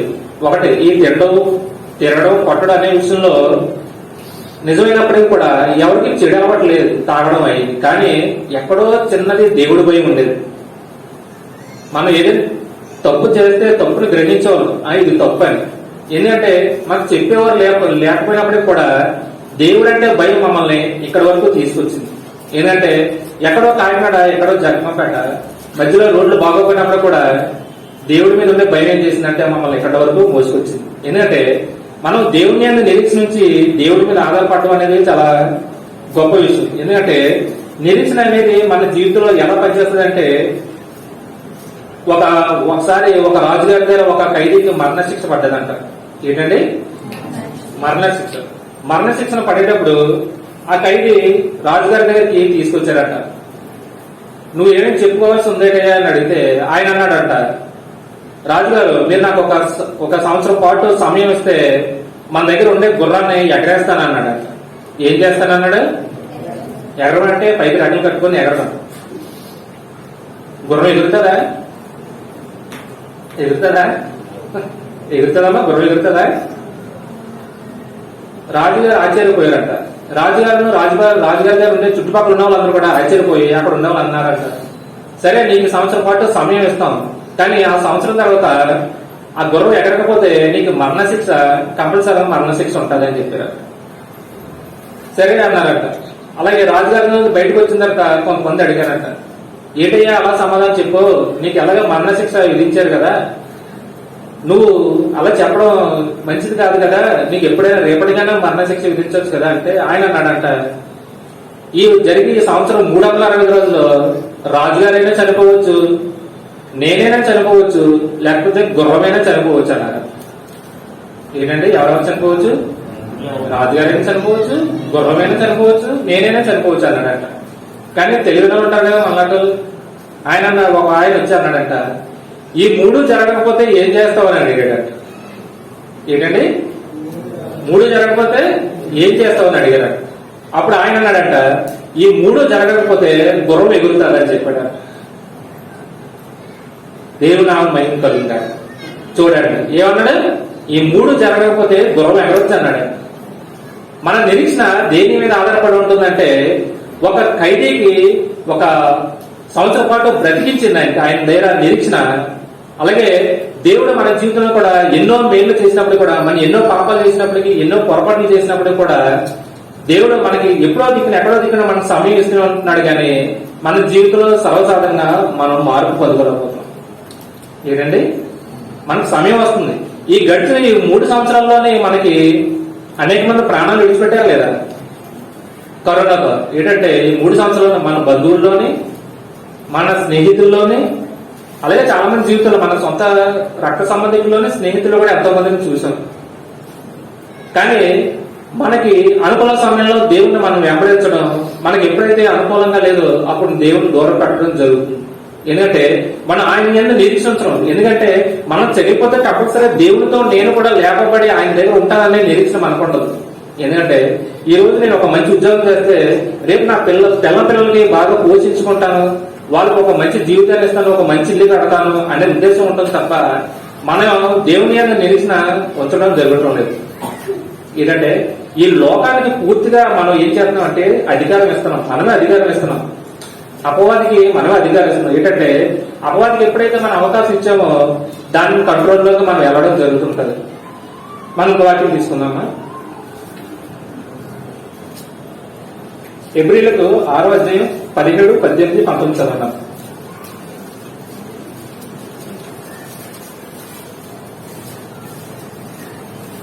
ఎబ్రీలకు 6వ అధ్యాయం 17వ వచనం, 18, 19. ఈ విధముగా దేవుడు అదేనా చదవండి. ఈ విధంగా దేవుడు తన సంకల్పం నిశ్చయమైనదని ఆ వర్తనకు వారసులైన వారికి మరి నిశ్చయంగా కనపరచవలని ఉద్దేశించిన వారి తాను అబద్ధం ఆడజాలని నిశ్చయమైన సంగతులను బట్టి మన ఎదుట ఉంచబడే నిరీక్షణ చేపట్టుటకు శరణగతులమైన మనకు బలమైన ధైర్యం కలిగినట్లు ప్రమాణం చేసి వాతాన్ని దృఢపరిచాను. ఈ నిరీక్షణను చేసి నిశ్చలమును స్థిరమైన మన ఆత్మకు లంగర్ వలె తెరలోక నుండి ప్రవేశించుతున్నది. మనకి ఏ వాగ్దానం చేసిన దేవుడు బలమైన ధైర్యం కలిగినట్లు ప్రమాణం చేసి వాగ్దానం దృఢపరిచాను. బలమైన ధైర్యం ఏంటంటే దేవుని మీద నిరీక్షిస్తే మనకి బలమైన ఆయన ధైర్యం మనకి చేస్తారన్నమాట. ఏంటంటే అది మనకి లంగర్ వల్లే ఉంటుందని చెప్పి తెలియజేస్తున్నారు. లంగర్ అంటే తెలుసా? లంగర్ అంటే తెలుసా అండి? యాంకర్. అదే యాంకర్ అంటే టీవీ యాంకర్ కాదు. యాంకర్ అంటే మనం సముద్రంలో బోటుకి కదలకుండా మనం క్లీన్ చేస్తాం కదా, అది. ఏంటంటే ఆ లంగర్ స్వభావం ఏంటంటే ఆ లంగర్ దేవుడు ఆ లంగర్ లాగా మనల్ని పోల్చడానికి ఏంటంటే ఆ లంగర్కు ఉండే స్వభావం మనం దేవుని ఎలా ఉంటదంటే కదల్చబడమాట. పెద్ద పెద్ద షిప్పులు సైతం వాళ్ళ సైతం ఆ కేవలం ఒక లంగర్ ఏం చేస్తారంటే తుఫాన్లు వచ్చేటప్పుడు అది అలల చేత కొట్టుకుపోకుండా ఉండడానికి అటు ఇటు ఏ కొండలకు కానీ దానికి కానీ కొట్టబడకుండా ఉండడం కోసం ఆ లంగర్ని ఏర్పరుస్తుంది. దేవుడు అదే మనకి ఇక లంగర్ వల్ల మనల్ని పోలుస్తున్నారన్నమాట. ఆయన ఏంటంటే మీరు నా యందు నిరీక్షణ వస్తే మీకు బహు ధైర్యం కలిగించి నేను మీకు ఏం చేస్తానంటే లంగర్ వల్ల ఉంచుతాను అన్నమాట. అలాగే మన జీవితంలో కూడా దేవుని మీద నిరీక్షించి మనం చేసే ప్రయత్నాలు ఏదైనప్పటికీ కూడా మన ఏంటంటే మన ఎవరి కాలంలో మనం కాస్త దేవుని మందిరంలో కూర్చోడానికి దేవుని వాక్యాలు వినడానికి మనం ఇష్టపడము. ఎందుకంటే మనం ఇక్కడే ఉంటాం కానీ సర్వసారిగా మన స్వభావం బయట తిరుగుతుంటది. ఎందుకంటే మేము ఆ స్వభావంతో ముందు వచ్చాం కాబట్టి మన మనసు బయట తిరుగుతుంటది, మన శరీరం అయితే ఇక్కడే ఉంటుంది. అలాగే మన జీవితంలో ఏంటంటే కానీ దేవుని మందిరం వచ్చి కూర్చోవడం అనేది ఒక గొప్ప అద్భుతం. ఏంటంటే ఈ అవకాశం మాకు ఉండేది కాదు. ఎందుకంటే ఏ కారణం చేత మేము ఏదైనా శరీరంలోకి వెళ్ళి కూర్చుంటే ఏదైనా అమ్మాయిల కోసం వచ్చామేమో అనుకుంటేవారు, లేకపోతే ఏదైనా గొడవ పెట్టడానికి వచ్చామేమో అనుకుంటేవారు. వీళ్ళెందుకు వచ్చారో చర్చికి అనేవారు. ఆ భయంతో మేము కూడా ఏ సంఘానికి కూడా ఏ చర్చికి కూడా వెళ్ళడానికి అవకాశం దొరికేది కాదు. మాకు దగ్గరలో చర్చి ఉన్నప్పటికీ కూడా మేము మంచి ఉద్దేశంతో వెళ్ళినా అక్కడ రిసీవ్ చేసుకునేవారు ఎవరు ఉండేవారు కాదు. ఎందుకంటే సరసన స్వభావం అలాంటిది. ఎందుకంటే మనుషులు అందరూ పాపం చేసినప్పటికీ కూడా దేవుడు మనల్ని ఏర్పరుచుకున్నాడంటే ఈ రోజు ఈ సన్నిధిలో మనం ఆయన ద్వారా ఇక్కడ కూర్చోబడమంటే ఆయన నిర్ణయమే. ఎందుకంటే మనం అందరం ఆయన చేత ఏర్పరచబడేవాళ్ళు. కానీ ఏంటంటే ఆ విషయాన్ని మనం గ్రహించి ఏంటంటే ఈ యొక్క లోకంలో బ్రతకడం కోసం అనేక ప్లాన్లు స్కీములు వేస్తుంటాం. ఏంటంటే స్కీములు వేస్తుంటాం. ఏంటంటే డబ్బు సంపాదించాలన్న ఉద్దేశం, ప్రజల మధ్య గొప్పగా కనిపించాలన్న ఉద్దేశం ఏం చేస్తుంటదంటే మనల్ని ఎక్కడికో తీసుకెళ్తుంది అనుకుంటాం కానీ అవి మధ్యలోనే విడిచిపెట్టడం జరుగుతుంటది. అలాగే మన జీవితంలో దేవుడి మీద ఆధారపడి ఆయన ఎందుకు నిరీక్షణ ఎలా ఉంచాలంటే మనం చదువుకున్నా పని చేసినా ఏం చేసినా దేవుడి సన్నిధిని విడిచిపెట్టకుండా ఆయన మీద ఆధారపడి మనం ఏం చేయాలి అనేది దేవుని సన్నిధిలో మొరపెట్టడం మనం అలవాటు చేసుకోవాలి. నేను ఫలానా చేస్తాను ప్రభా అదే మీరు చెయ్యండి అని చెప్పండి. ఏంటంటే నేను పోలీసుని అయిపోతాను మీరు పోలీసుని చేసేయండి అని చెప్పేసి దేవునికి మనం ఆర్డర్ వేయకూడదు, మనం రిక్వెస్ట్ చేయాలి. మనం ఏమవుతామో అనేది దేవుడికి తెలియజేయకూడదు. ఏమవ్వాలో ప్రభు అని చెప్పి మనం దేవునికి అడగాలి. ఏమని అడగాలని? మనం ఏమవ్వాలో దేవుడికి అడగాలి. మనం నేను పోలీసుని అయిపోతానండి, ఇంజనీర్ని అయిపోతానండి, దొంగని అయిపోతానండి అంటే మనం దేవుని అంగీకరించడం అనేది వృధాగా పోదదు. ఎందుకంటే మనం ఎప్పుడైతే దేవుడిని అంగీకరించామో, ఎప్పుడైతే ఆయన నామంలో మనం బాప్తిసం పొందుకున్నామో, ఎప్పుడైతే ఆయన అంగీకరించి బ్రతుకుతున్నామో ఆయన అండర్లో ఉండాలి. దేవుని చిత్తంలో బ్రతకగలము. ఎప్పుడైతే మనం దేవుని చిత్తంలో బ్రతుకుతామో ఆయన మార్గాల్లో నడవడానికి ఆయన మనకి అవకాశం ఇస్తాడు. మనం ఈ విషయాలు గ్రహించాం. ఏంటంటే చాలా చిన్నగా తీసుకుంటాం. మనం చర్చ అనేసరికి చాలా చిన్నగా, చాలా తక్కువగా అంచనా వేసుకుంటాం మనం. కానీ మా జీవితంలో కూడా మేము అనేక సమస్యలు ఎదుర్కొన్నాం. ఏంటంటే మేము గొప్పగా తిరిగి ఉండొచ్చు, కానీ సమస్యలు ఎటువంటి సమస్యలు అంటే ఒకే సమస్యతో 15 సంవత్సరాలు పోరాడాం మేమైతే. ఎన్ని సంవత్సరాలు? దేవుడు లేకుండా అనుకున్నారా? మేము క్రైస్తవులుగానే ఉన్నాం, కానీ 15 సంవత్సరాలు 16 సంవత్సరాలు ఒకే సమస్య మీద పోరాడాము. ఎలా పోరాడామంటే నిద్ర ఉండేది కాదు, సరిగ్గా పడుకునే వాళ్ళం కాదు, సరిగ్గా తినడానికి ఉండేది కాదు, ఎవరు మాకు సపోర్ట్ చేసేవారు కాదు. అటువంటి సమస్యలు జీవించేవాళ్ళం. కానీ ఆ సమస్యలు జయించడం అనేది ఎప్పటి నుంచి జరిగిందంటే ఎప్పుడైతే దేవుడు వాక్యంలో అనుభవంలోకి తెచ్చుకున్నామో అప్పటి నుంచి దేవుడిని జయం పొందుకోవడం అనేది జరిగేది. ఏంటంటే ఎప్పుడైతే దేవుడి వాక్యానికి అనుభవంలోకి తెచ్చుకున్నామో అప్పటి నుంచి దేవుడి దగ్గర విజయం పొందుకోవడం జరిగింది. మరి ఆ 15 సంవత్సరాలు దేవుడు లేరంటారా? ఆ 15 సంవత్సరాలు క్రైస్తవులుగానే ఉన్నాం. కానీ దేవుడు మనకి ఏదో నేర్పించాలనుకున్న సమయాన మనం ఆయనకి ఏదో విషయాన్ని తెలియజేయడం జరుగుతుంటది. ఆయన మనకి ప్రతిదీ కూడా ఎందుకు నేర్పిస్తాడంటే, ప్రభా నాకు తక్షణమే పలానా కార్యం జరగాలి అనుకుంటాం. తక్షణమే ఎందుకు జరుగుతుంది? అది మంచిదో చెడ్డదో మనకు తెలుస్తుందా? తెలియదు. ప్రతిదీ కూడా ఆర్డర్ వేస్తుంటాం దేవుడికి. ఇదే చేయి ప్రభా, ఇలాగే చేయి ప్రభా, ఇదే ప్రభా, నాకు ఇదే కావాలి, అదే కావాలి అనే మనం ప్రతిదీ కూడా ఆయనకి ఆర్డర్ వేసి ప్రతిదీ కూడా మనం ఆయనకి అలా చేస్తుంటాం. కానీ ప్రభా నేను పలానా చేయకుండా అది మీకు చిత్తం ఉందా లేదని ప్రార్థనలో కొన్ని రోజులు పెడతాం మనం. ఎందుకంటే ఆయన నమ్ముతున్నామని నోరుతో ఒప్పుకుంటాం, కానీ మన హృదయంలో నిశ్చయత ఉండదు. ఎందుకంటే మన హృదయంలో పరిపూర్ణంగా ఆయన అంగీకరించు. ఎందుకంటే మన యోధ కూడా క్రీస్తుకి శివుడు కప్పించినప్పుడు ఆయన చుట్టూ అనేక మంది శిష్యులు ఉన్నారు. ఆ శిష్యుల్లోనే ఎవరైతే శిలువుకి అప్పగించారో అక్కడే యోధ కూడా ఉన్నాడు. కానీ యోధ ఏం చేశాడు? ఆయనకి ఎప్పుడు కూడా ప్రభు అని చెప్పేసి ఆయన తెలియదు. ఆయన యజమానుడిగా ఆయనకి ఎప్పుడు అంగీకరించలేదు.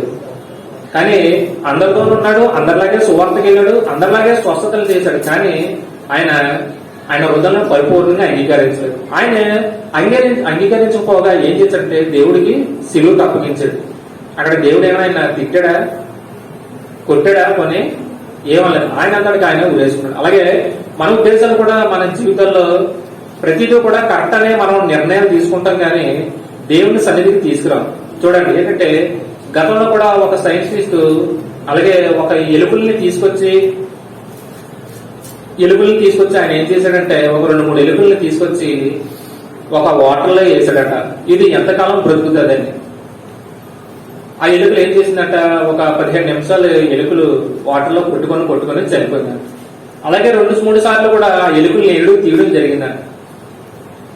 అప్పటికి కూడా ఆ ఎలుకలు చనిపోవడం జరుగుతుంటే ఎందుకు చనిపోతున్నాయి అని చెప్పేసి అక్కడ ఏం చేశారంట,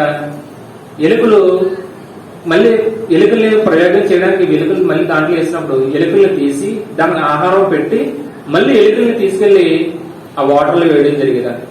ఒక 5 నిమిషాలు ఎక్కువ కాలం బ్రతికిదంట. అలా తీయడం, ఆహారం వేయడం, తీయడం అలా చేయగా చివరిగా ఆ సైంటిస్టులు దాన్ని పరీక్ష చేస్తుండగా దాంట్లో అబ్జర్వ్ చేసింది ఏంటంటే ఎలుకలు చివరిసారిగా ప్రయోగం చేసినప్పుడు దగ్గరికి 2 రోజులు బ్రతికే ఉన్నాయంటే ఎలుకలు. అది ఎలాగంటే అది దినదినం ఏం చేస్తుందంటే దాన్ని అది బలపరుచుకుంటుంది అన్నమాట. ఒక్కసారిగా అది బ్రతకడం నేర్చుకోలేదు. ఏంటంటే అది ఏం చేస్తుందంటే దినదినం దాని శక్తిని పొందుకుంటుంది. ఎలా పొందుకుంటుందంటే ఇచ్చిన ఆహారం ద్వారా, వేసి నీటి ద్వారా కష్టాన్ని ఎదుర్కొంటూ జీవితాన్ని అది కొనసాగించడం వల్ల 2 రోజులు ఎలుకలు బ్రతిగా ఉన్నాయి. ఎందుకంటే మన బిహేవియర్ సైతం కూడా దేవుడికి పరిపూర్ణంగా అంగీకరించడం అనేది జరగాలి. కానీ మన జీవితంలో దేవుడికి అంత స్థానం ఇవ్వం. చర్చిలో ఉండేటప్పుడు దేవుడికి స్థానం ఇస్తాం. ఏంటంటే మనం ఏ సమస్యలు అయితే ఉన్నామో, ఏ రోగాలతో ఉన్నామో దాని నిమిత్తం మనం ప్రార్థన చేయడం జరుగుతుంటది. కానీ మనం బయటకు వెళ్ళిపోయాక మన వ్యక్తిగత జీవితాల్లో దేవుడికి స్థానం. మనం ప్రతి చిన్న విషయంలో కూడా దేవునికి అధికారం ఇవ్వాలి. మనం చిన్న వస్తువు కొనుక్కున్నా దేవుడికి కృతజ్ఞత తెలియజేయాలి. ప్రభా ఈ రోజు నేను బ్రతుకున్నది మీకు కృతజ్ఞత తెలియజేస్తున్నాను ప్రభా. ప్రభా ఇదిగో ఈ రోజు ఈ ఆహారాన్ని ఇచ్చినందుకు మీకు వందనాలు ప్రభా. ప్రభా ఈ రోజు నేను బ్రతికి ఇక టిఫిన్ తింటున్నందుకు వందనాలు. మీరు ఇచ్చిన కొత్త డ్రెస్ ను బట్టి ఇక మీరు నేను జీవిస్తున్న ప్రతిదీ కూడా ఇచ్చిన గాలిని బట్టి వందనాలు ప్రభా. ఎందుకంటే నిన్నటి దినం అనేక మంది చనిపోయారు. ఈ రోజు చూడకుండా చాలా మంది ఉన్నారు మన జీవితాల్లో. అవునా కదా? నేను అన్నాను ఎంతమంది చనిపోతారు? చాలా మంది చనిపోయి ఉంటారు. కానీ ఈ రోజు బ్రతికడం అంటే కేవలం దేవుడిని మహిమపరచడానికి మన దేవుడి సన్నిధిలో మనం నిలబెట్టాడు. కానీ మన నిరీక్షణ ఎట్టిపోతుందా మనం ఆలోచించాలి. మన నిరీక్షణ దేవుని అంతా దాచబడి ఉంటుందా, లేకపోతే మన జ్ఞానంతో పరిపూర్ణంగా నిరీక్షణ అంతా తీసుకెళ్లి లోక జ్ఞానాన్ని ఉపయోగిస్తున్నామో లేదో చూద్దాం. మనం చివరిగా వాక్యం తీసుకొని ముగించుకుందామా? ఏప్రిల్ రాసిన పత్రిక 6:12 చదవమా.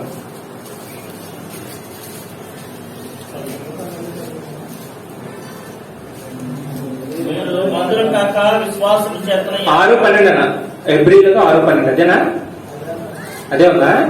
సరే నేను చదువుతాను. విశ్వాసం చేతనం ఓర్పు చేతనం వాగ్దానములను స్వతంత్రించుకున్న వారి పోలి నడుచుకున్నట్లుగా మీరు ప్రతి వాడును మీ నిరీక్షణ పరిపూర్ణము నిమిత్తము వీరి వరకు కనపరిచిన ఆసక్తిని తుది మట్టుకు కనపరచుకుందని అపేక్షించుచున్నాము. చాలా ఏంటంటే మీ నిరీక్షణ పరిపూర్ణత మీరు అదివరకే కనపరిచిన ఆసక్తి తుది మట్టుకు కనపరచాలని అపేక్షించున్నాము.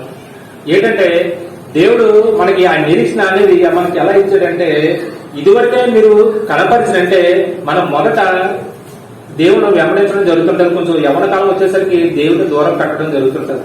మనం ఏం చేసినప్పుడు కూడా దేవుని సన్నిధిని విడిచిపెట్టకుండా చూసుకోవాలి.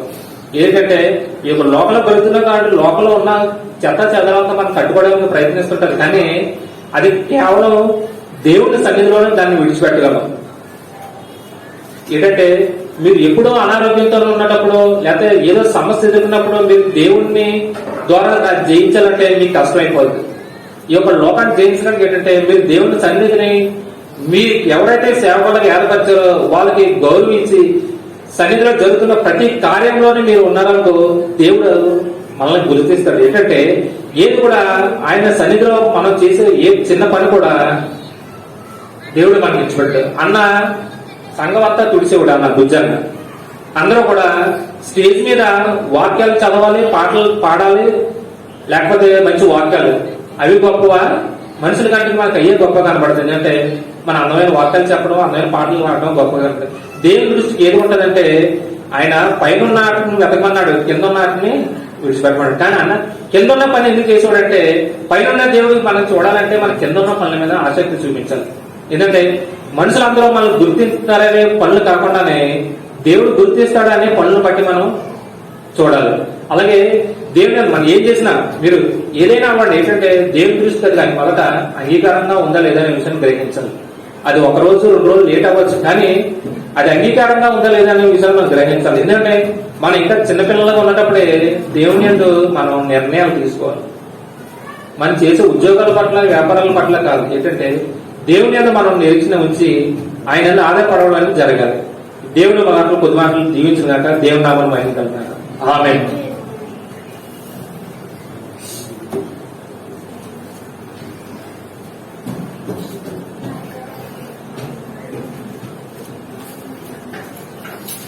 మంచిదండి. మరి కెవిన్ అన్న చాలా చక్కటి నిరీక్షణ అనే దాని కొరకు ఎన్నో సంగతులు మనకు జ్ఞాపకం చేస్తూ వచ్చారు. మనం ప్రభువునందు కనుక నిరీక్షణ ఉంచితే స్థిరమైన లంగరు వలె వాడ కూడా కదలకుండా ఆ లంగరు ఉంచుతుంది. ఆ రీతిగా ప్రభుల వారు మనలను కూడా స్థిరపరుస్తారు. యవన కాలంలో ఉన్నారు, దయచేసి మీ యవన కాలంలో చెడిపోవడానికి చాలా అవకాశం ఉంది, పాడైపోవడానికి చాలా అవకాశం ఉంది. అన్నాళ్ళు ఏ కాలంలో భయంకరంగా తిరిగారు, రౌడీలుగా కొట్టేవారుగా యవన కాలంలోనే. మరి మనలో కూడా చాలా మంది యవన కాలంలోనే ఆయా అలవాట్లకు గురైపోతున్నారు కదా. అందుకే ఈ యవనస్తుల కూడిక.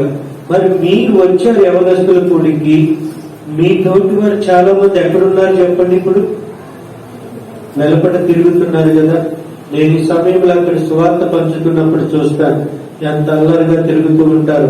ఇప్పుడు ఆ చాటుబండి దగ్గరికి వెళ్తే ఎంతమంది ఉంటారు? ఆ చాటుబండి దగ్గర చాలా మంది, సుమారు 30 మంది పైన ఆ చాటుబండి దగ్గరే ఉంటారు.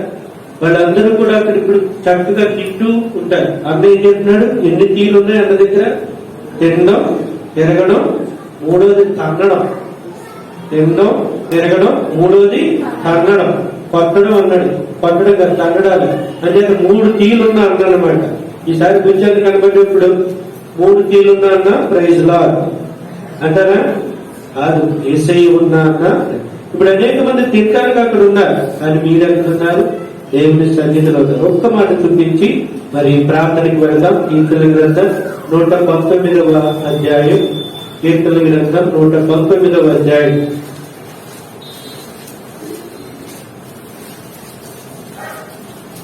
11వ వచనం.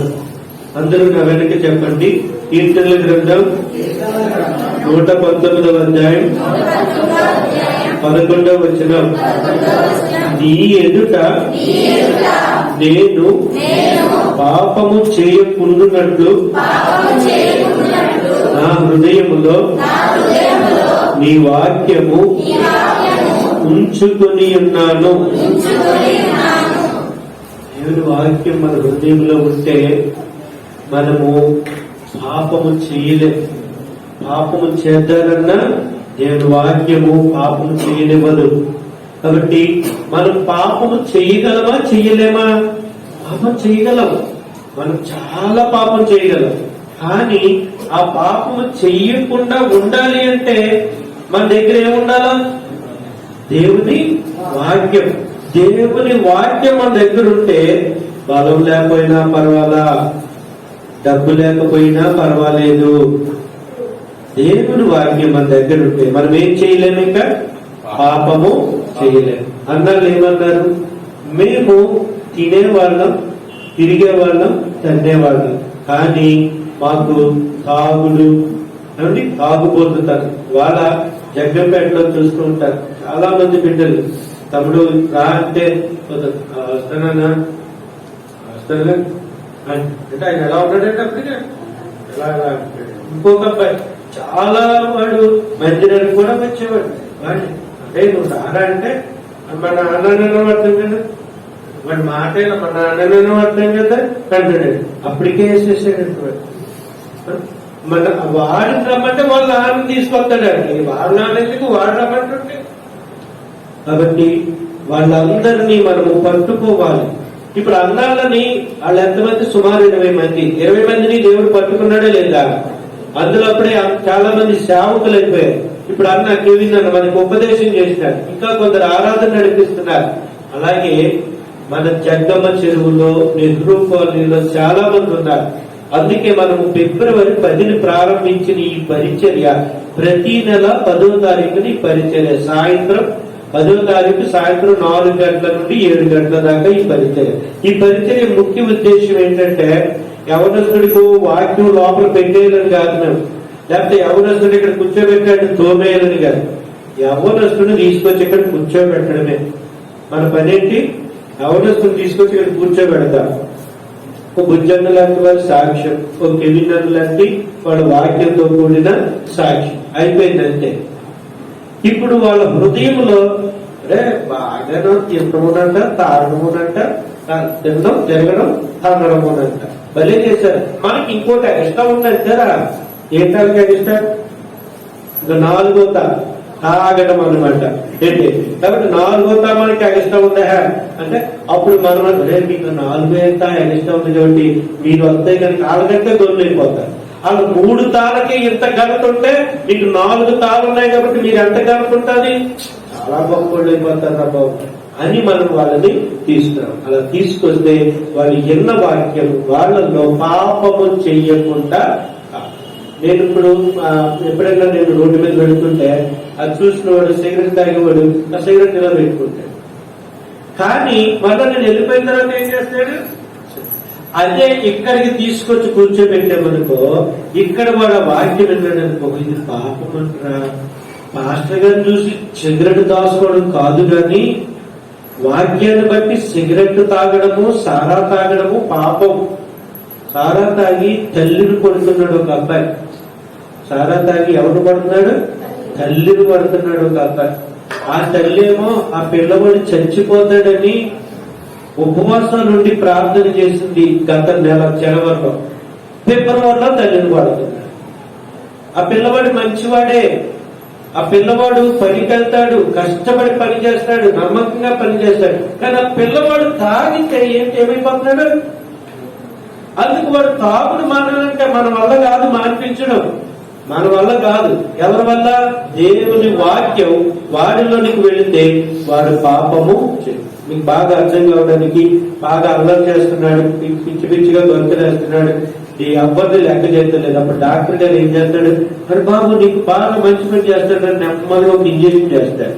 ఆ ఇంజక్షన్ లోపలికి వెళ్ళి దాకా వాడు అల్లరి చేస్తాడు. ఇంజక్షన్ లోపలికి వెళ్ళాక వాడు ఏం చేస్తాడు? ఇంకా అల్లరి చేయకుండా హ్యాపీగా నిద్రపోతాడు. అంటే ఆ ఇంజక్షన్ లోపలికి వెళితే అది ప్రభావం వాడిని ఏం చేస్తుంది? నిద్రపుచ్చింది. అలాగే దేవుని వాక్యము ఈ పాపి లోనికి మనం పంపగలిగితే వాడి పాపము. మన ఉద్దేశం ఇప్పుడు ఏంటి? దేవుని వాక్యము దగ్గరకు వాళ్ళని తీసుకుందాం. అందువరకు ప్రభు మనకి సహాయం చేయగాక ప్రార్థన చేసుకుందాం. ప్రసాదాన్ని వచ్చి ప్రార్థన చేస్తాం.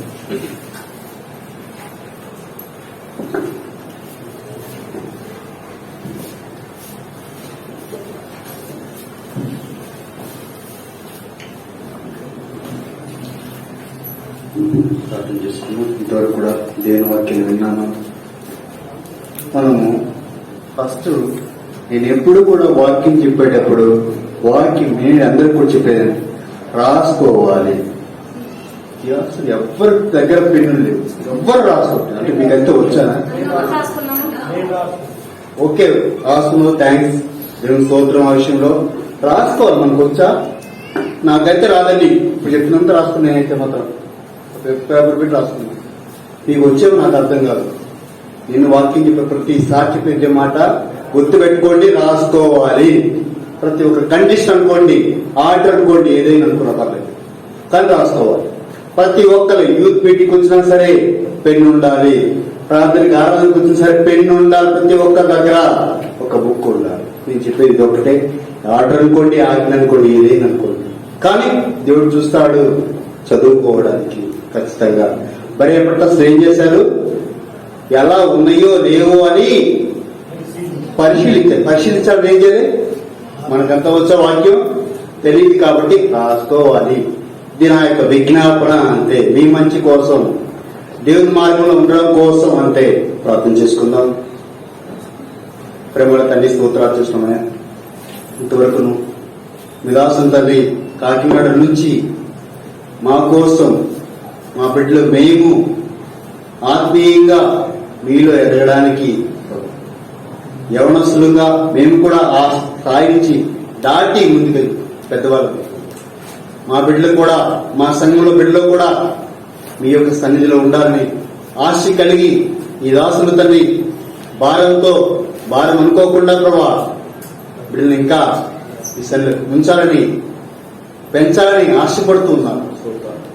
అందులో తండ్రి కాకినాడ నుంచి ప్రభా ఈ దాసు తండ్రి ప్రయాసతోనూ భారంతోనూ వాక్యంతోనూ తీసుకొని మోసుకొని వచ్చి మా బిడ్డలకి పంచారు ప్రభా, ఆహారంగా ఇచ్చారు తండ్రి. స్తోత్రాలు.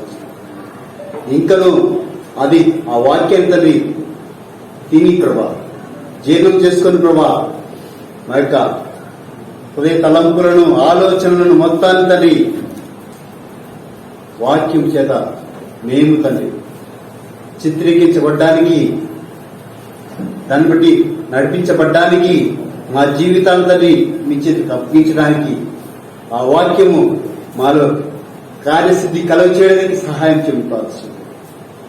ఈ దాసుని యొక్క భారాన్ని మీ చేతికి అప్పగిస్తున్నాం. బిడ్డలు కూడా తండ్రి ఆలోచించి ఇంత భార్య కలిగిన మా దాసులు మా దేవుని సాకులు అని చెప్పి శ్రీ ప్రభా, మా దేవుని సాకులు అని చెప్పి గుర్తించడానికి సహాయం చెప్పి యవనస్తులు నాకు ప్రపంచంలో మేము చూస్తున్నాం. ఎంతో మంది యవనస్తులు ఉన్నారు. ఎలా ఉంటున్నారో మాకు అర్థమవుతుంది ప్రభా. ఏం కాలేజీకి వెళ్తున్నాం, స్కూల్స్కి వెళ్తున్నాం, గృహాల్లో చూస్తూ ఉన్నాం ఎలా ఉన్నాం. వీటన్నిటిని బట్టి మేము ఆలోచించాలి ప్రభా. ఆలోచింప చేయడానికి మాకు ఇచ్చిన మీ వాక్యాన్ని బట్టి మీకు స్తోత్రాలు తెలుసు. ఇంకనూ వీళ్ళని ఇప్పుడు ఇంకా ప్రకటన చాలా చెడిపోతుంది, వారిని తీసుకుని రావడానికి ఆ విధంగా మేము కూడా మా యొక్క భాగాన్ని పంచుకోవడానికి, నిర్వర్తించడానికి సహాయం చేయమని, ఇంకను ఇంకా బలపరచమని, ఇంకా అనేక మంది సన్నిధికి యూత్ మీటింగ్కి రావడానికి మీకు దయచేస్తున్నాను. మహిమ పొందమని ప్రభా యేసుక్రీస్తు నామములో స్తుతించి ప్రార్థిస్తున్నాం తండ్రి. ఆమేన్. ఆమేన్. మన తండ్రి అయిన దేవుని యొక్క శాశ్వతమైన ప్రేమ, మన ప్రభు అయిన యేసుక్రీస్తు వారి యొక్క నిత్యమైన కృప, పరిశుద్ధాత్మ దేవుని యొక్క అన్యోన్య సహవాసము, ఆదరణ, నడిపింపు ఇప్పుడు ఎల్లప్పుడూ సదాకాలం సకల పరిశుద్ధులతో సార్వత్రిక సంఘముతో గృహవాసులందరికీ, ఈ సాయంకాలం పూట ఇంటికి వచ్చిన అవనస్తులైన బిడ్డలందరికీ తోడై ఉండి ఆశీర్వదించుదువు గాక. ఆమేన్. దయచేసి చిన్న అల్పాహారం ఉంది, అల్పాహారం తీసుకొని మరి అవనస్తులైన బిడ్డలు వెళ్ళాలి. ప్రార్థన చేద్దాం. ప్రేమ గల తండ్రి, ఇచ్చిన అల్పాహారాన్ని దీవించండి, ఆశీర్వదించండి, అవనస్తులైన బిడ్డలకు మేలు చేయండి. ప్రభువైన క్రీస్తు నామములో స్తుతించి ప్రార్థిస్తున్నాం తండ్రి. ఆమేన్. వెలువెని కోరిగా నడువు యవ్వనుడా, సిగులు కంజవేయాగయే, నడువు యేసు బండపై విను